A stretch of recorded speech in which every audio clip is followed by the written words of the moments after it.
মুসলমান ভাইয়েরা আমার, আল্লাহ রাব্বুল আলামিন তিনটা কাজের আদেশ দিয়েছে, তিনটা নিষেধ করেছে। এক নম্বর আল্লাহ বলবেন আদল ন্যায় পরায়ণ হওয়ার জন্য।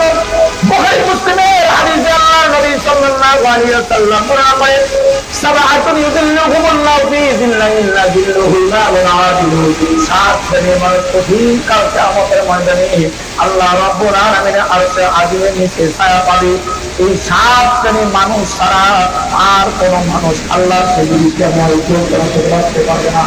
তারা পৃথিবীর তরল গড়িয়ে দিয়ে এই যে আমেরিকার দেশগুলোর মধ্যে কয়েকদিন ধরে আগুনের দাবানল এই হাত ঢুকে ধরে তামাম এলাকার মধ্যে যখন অগ্নিশিখা চিরন্তভাবে ধাঁধা করে দিয়েছিল, 1,9,9,70,000 ফায়ার সার্ভিসের কর্মী পর্যন্ত আগুনগুলা নিবানোর জন্য চেষ্টা করতেছিল।